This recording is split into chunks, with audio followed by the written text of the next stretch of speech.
ये है साधना prime news, क्योंकि सच जरूरी है। कल पेश होने वाले रेल बजट पर उत्तराखंड सरकार की नजर।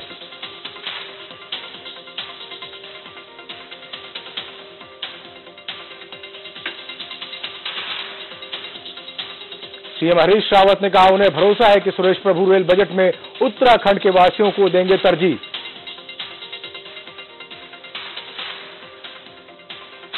सीएम हरीश रावत ने फिर ली योग गुरु रामदेव पर चुटकी, कहा बाबा ठीक ठाक योगा कर लेते हैं और अच्छे व्यापारी भी हैं, तो फिर राजनीति में इतनी दिलचस्पी क्यों। जोशीमठ के गांवों की सड़कों का हाल बेहाल, बीते 8 सालों में बन पाई है सिर्फ 3.5 किलोमीटर सड़क, शिकायतों के बावजूद भी नहीं हो रहा है तेजी से काम।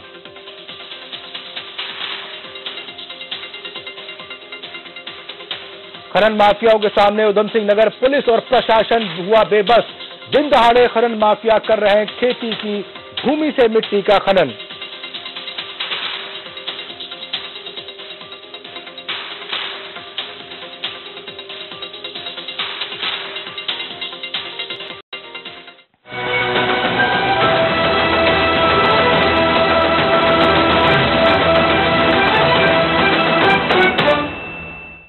नमस्कार, मैं हूं मारूफ रजा और रुख करते हैं उत्तराखंड के एक अहम मुद्दे का।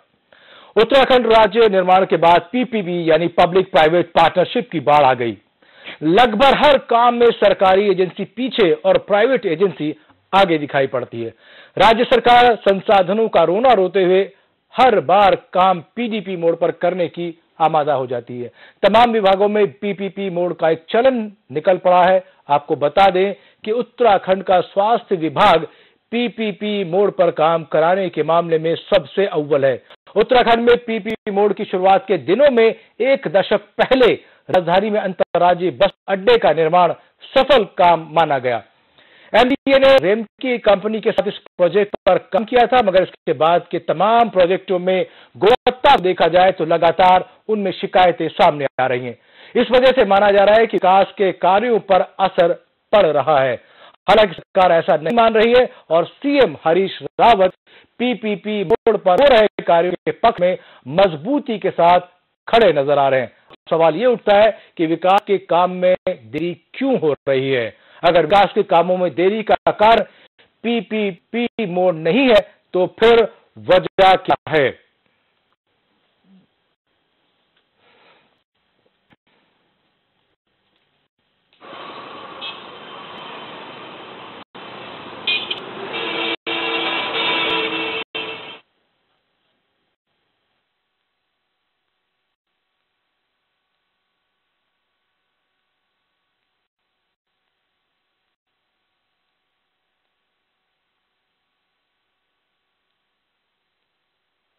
पीपीपी कोई एक रेडीमेड मॉडल नहीं है।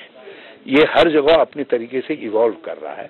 हमारे राज्य में भी धीरे धीरे अनुभवों के आधार पर हम सुधार ला रहे हैं और मुझे पूरी उम्मीद है इस बात की कि धीरे धीरे हम अपने उत्तराखंड का एक अच्छा पीपीपी मॉडल डेवलप कर पाएंगे। और अब तो हम मेडिकल से लेकर के मेडिकल एजुकेशन से लेकर के बहुत सारे क्षेत्रों में पीपीपी मॉडल तलाश। बिल्कुल, सरकार पीपीपी मोड पे काम करने की मूड बना चुकी है और सीएम हरीश रावत जिस तरीके से बयान दे रहे हैं, लगता है कि वो बड़े संतुष्ट हैं। शिकायतें कितनी भी हो, लेकिन राह पीपीपी की आसान नजर आ रही है। बहरहाल इस पूरे मुद्दे पर बातचीत करने के लिए मेरे देहरादून स्टूडियो में 3 खास मेहमान मौजूद हैं। तुषार कुमार है, चेयरमैन जीटीएम के। तुषार जी, आपका स्वागत है प्राइम न्यूज में। राजकुमार है, कैबिनेट मंत्री स्तर के नेता हैं, वो मौजूद हैं। राजकुमार जी, आपका भी बहुत स्वागत है। और सुशील कुमार जी, नमस्कार, आपका भी बहुत बहुत स्वागत है जी। मेरा पहला सवाल राजकुमार जी आपसे है कि आखिर पीपीपी इतना ज्यादा क्यों लुभावना लगता है कांग्रेस को, हरीश रावत को, आपको? क्या इसके अलावा कोई दूसरा विकल्प प्रदेश के विकास के लिए नहीं है आपके पास? देखिए, केंद्र सरकार की अनदेखी बजट के द्वारा बजट की कमी होती है, लेकिन बहुत सारी योजनाओं को चलाना बहुत अनिवार्य होता है जी। और बहुत सारी योजना बिना बजट के नहीं चल पाती है। स्टेट सरकार पब्लिक से बहुत वादे कर लेती है, लेकिन स्टेट पर इतना बजट नहीं होता। इन्हीं के द्वारा पीपी मोड को लाया जाता है और पीपी मोड से बहुत सारे काम आम जनता को फायदा पहुंचाने वाले होते हैं। अभी हाल फिलहाल में मैं माननीय मुख्यमंत्री जी का धन्यवाद करूंगा। उन्होंने पहले यहाँ पर देहरादून में, जैसे आपने बताया कि स्वास्थ्य सुविधाओं के लिए जी पीपी मोड के जरिए फोर्टेज हॉस्पिटल और पोलो हॉस्पिटल चालू किए। इसमें हजारों लोगों को बेनिफिट मिला। और ऐसे जैसे हमारा देहरादून में 2 चिकित्सालय, राजधानी का 1 चिकित्सालय है जी। यहाँ पे हमारे द्वारा पीपीपी मोड के द्वारा MRI मशीन, एक्सरे मशीन और बहुत सारी सुविधाएं जो हमने उपलब्ध कराई जी, उसमें कंसेशन रेट पर, कम रेटों पर आम आदमी को बहुत फायदा मिल रहा है। इसके अलावा प्लान को रोकने के लिए और बहुत सारी योजनाओं को चलाने के लिए पीपी मोड की आवश्यकता होती है। हमारी सरकार बहुत तेजी से इसमें काम कर रही है। माननीय मुख्यमंत्री जी बहुत तेजी से काम कर रहे हैं और आने वाले समय में, जैसे अभी माननीय मुख्यमंत्री बता रहे थे कि कॉलेजेस और एक बहुत सारी योजनाएं विद्युत को पैदा करने वाली, इसके अलावा और बहुत सारी योजनाएं जो चलाने जा रहे हैं, उससे आम पब्लिक को बहुत लाभ होने जा रहा है। जी सुशील जी, क्या ये माना जाए कि सरकारी तंत्र को लेकर के काम करना बड़ा मुश्किल है, लाभप्रद नहीं है, तेजी से नहीं होता है, इसलिए इस तरीके के मॉडल्स की जरूरत पड़ती है, या कोई और वजह है? और कितना कामयाब आपकी नजर में आपको लगता है?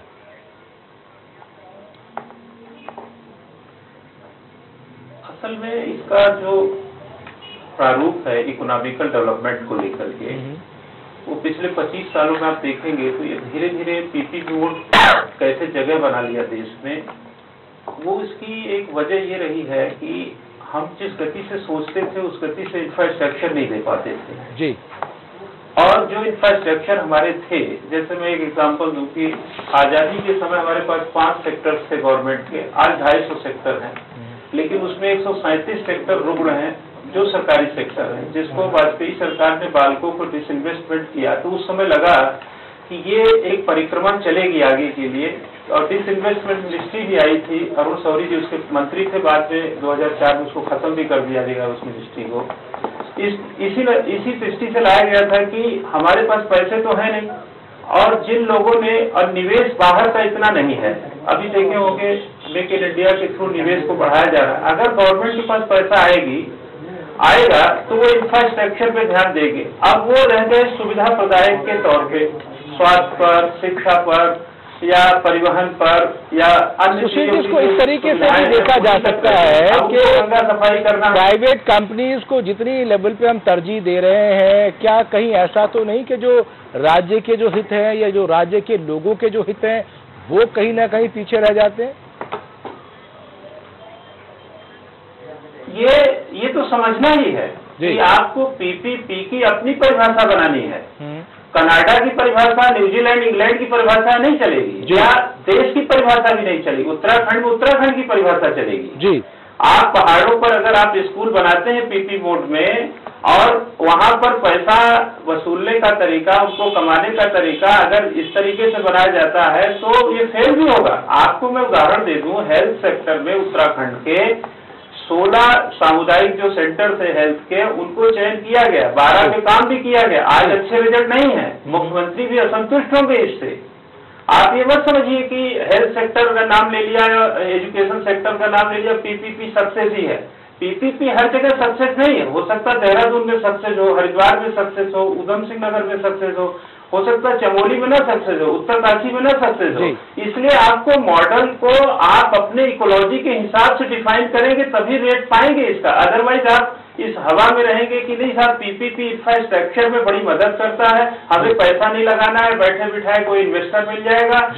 वो फॉर्म आ गया ना कि आप बनाओ, आप चलाओ, आप बाद में ट्रांसफर कर दो और हमारा हींग लगी न फिटकिरी रंग भी चोखा, तो जनता धकेल दी जाएगी पीछे। ये पूरा काम नहीं कर पाएगा और काम करेगा तो कुछ ही जगह पे करेगा, हर जगह ये भी नहीं हो, इसको भी समझना होगा। चलिए तुषार जी हमारे साथ मौजूद हैं। तुषार जी बिजनेसमैन है, मैं उनसे पूछना चाहूंगा कि पहाड़ों में, देवभूमि में आपको क्या नजर आया कि आप वहां पहुंच गए और इस लेवल पे इस मोड में अपने आप को शामिल करने के लिए अपने आप को आपने राजी कर लिया?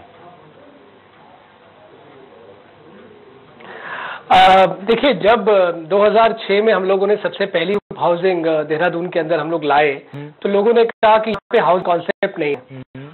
लोगों ने कहा कि यहाँ तो फ्लैट्स का कल्चर ही नहीं है, यहाँ तो प्लॉट और विला चलते हैं, बंगलोज चलते हैं। लेकिन आज वही मार्केट है जहाँ पर सिर्फ और सिर्फ अपार्टमेंट दिखते हैं जी। तो कहीं ना कहीं एक मार्केट मैच्योर होती है। और जहाँ तक बात है कि क्या चीज लेकर आई, इस मार्केट मुझे लगता है जरूरत थी।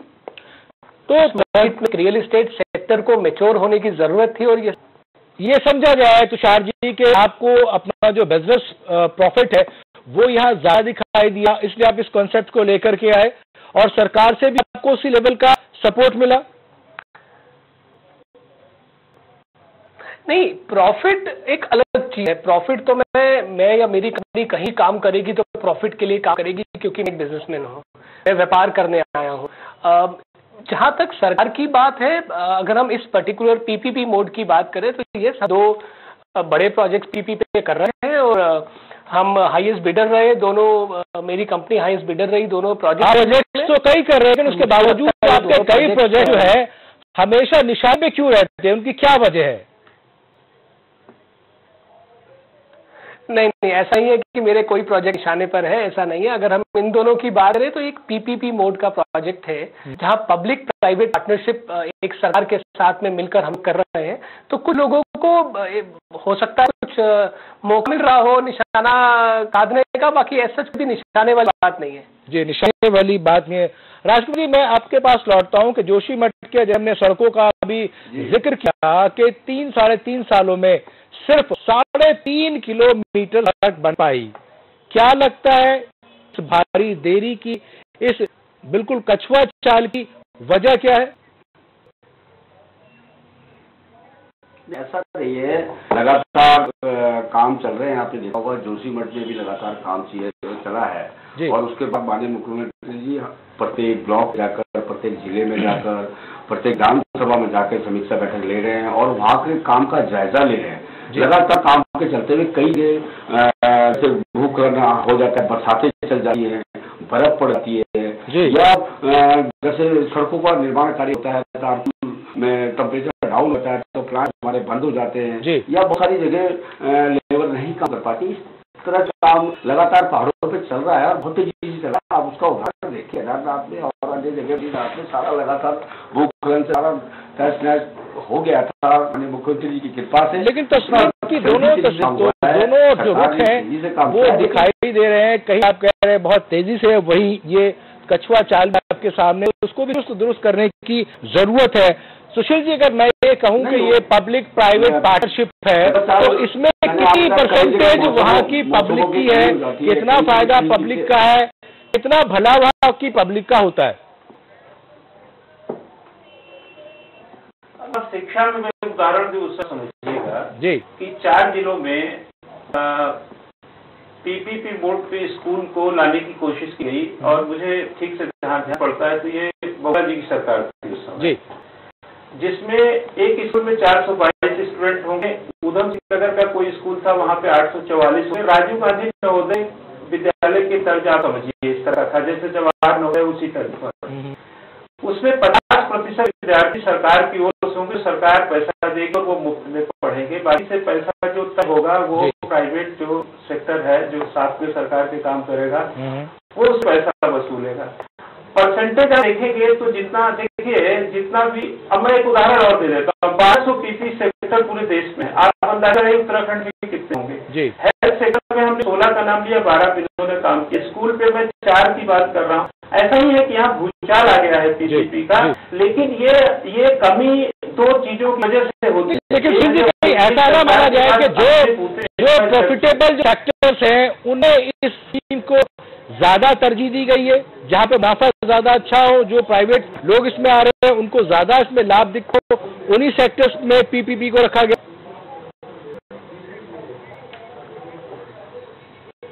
हाँ, ये सही है ही।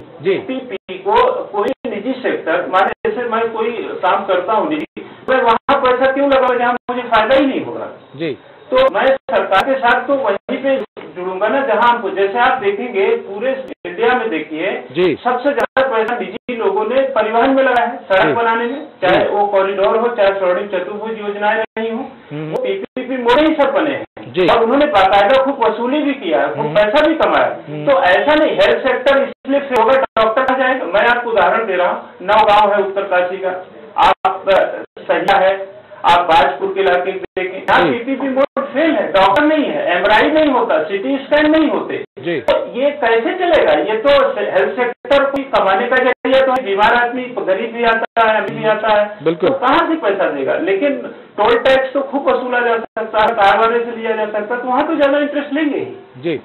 तो शायद मैं आपसे जानना चाहूंगा कि आपने जिस तरीके से प्रोजेक्ट डाला हुआ है, किन दुश्वारियों का सामना करना पड़ता है? क्या वाकई पब्लिक का और गवर्नमेंट का प्रॉपर सपोर्ट मिल पाता है आपको? क्योंकि अगर मैं यूं कहूं कि प्रदेश से बाहर का कोई व्यक्ति आकर के उस जगह काम करता है तो उसके सामने बहुत सारी चुनौतियां होती हैं। नहीं, ऐसा बहुत ज्यादा कोई चुनौतियों वाली बात नहीं है। लोग समझते हैं जो प्रोजेक्ट्स हम यहाँ कर रहे हैं।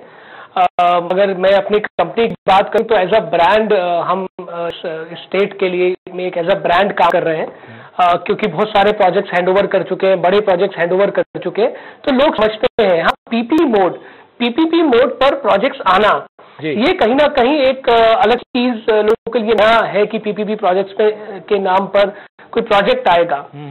इसको लेकर के कुछ नया है तो लोगों के सवाल ज्यादा रहते।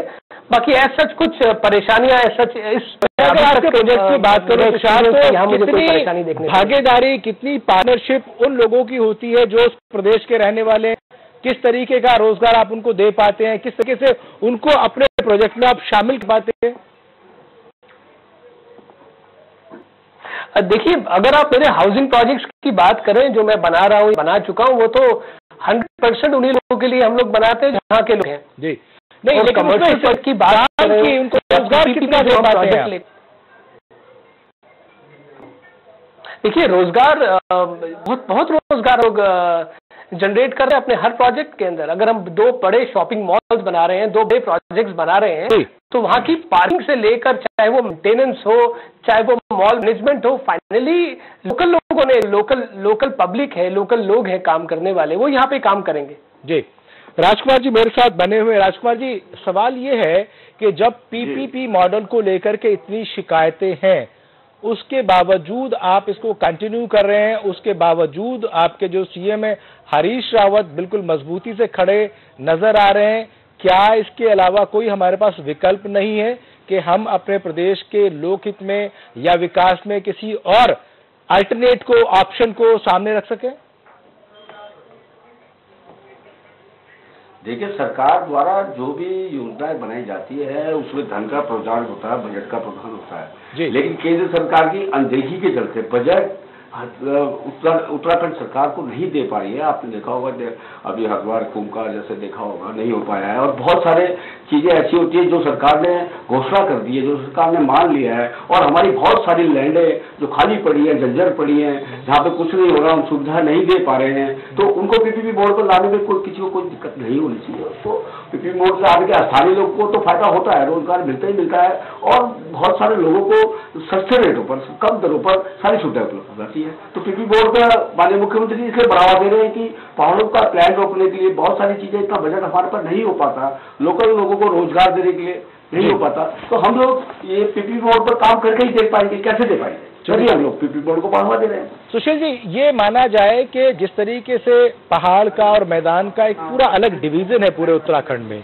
ये माना जाए कि क्या इस पीपीपी मॉडल से या मोड से समान विकास हो पा रहा है उत्तराखंड का, या सिर्फ एक पर्टिकुलर जगह पर विकास किया जा रहा है और दूसरे को नजरअंदाज किया जा रहा है? मैं 1 मिनट थोड़ा इसके अंदर जाना चाह रहा था, फिर आ जाऊंगा बाहर। जब हम लोग आजाद हुए थे, 1952 की बात है, हमारे यहाँ एक कॉम्परेटिव स्टडी हुई। उस स्टडी में पाया गया कि अगर हम अंग्रेजों के तर्ज पर ही अपना विकास करेंगे तो हम कभी विकसित नहीं हो पाएंगे, कभी विकास नहीं कर पाएंगे। तो एक रिक्स की थ्योरी है जो चाइना का एक थिंकर है, वो बोलता है कि आप इकोलॉजी के हिसाब से क्यों नहीं विकास करते हैं जी। इकोलॉजिकल अगर हम डेवलपमेंट करेंगे तो पहाड़ का विकास होगा। लेकिन एक सच आप इसको मारूफ साहब समझ लीजिएगा, पीपीपी आज सरकार की जरूरत भी है और मजबूरी भी है। जरूरत इसलिए है कि उनके पास पैसे नहीं है। आज अगर मैं फिर मैं वहीं पे आ जाता हूँ, 1 करोड़ का देश है, ये प्रदेश है, 1 करोड़ के प्रदेश में कितने लोग टैक्स पेई हैं? अगर टैक्स नहीं मिलेगा तो सुशील जी बात आपकी समझ गए। बहुत शुक्रिया सुशील जी आपका, राजकुमार जी आपका और तुषार कुमार जी आपका भी बहुत शुक्रिया। वक्त की किल्लत है, लेकिन सवाल यही है कि पीपीपी मॉडल इसलिए लाया गया है ताकि पैसा बाहर से आया जा सके और प्रदेश का विकास किया जाए। लेकिन सवाल ये है कि उसमें कितनी हिस्सेदारी है और कितना हित छुपा है वहां के स्थानीय लोगों का। फिलहाल इतना है, लेकिन प्राइम न्यूज पर खबरों का सिलसिला लगातार जारी है।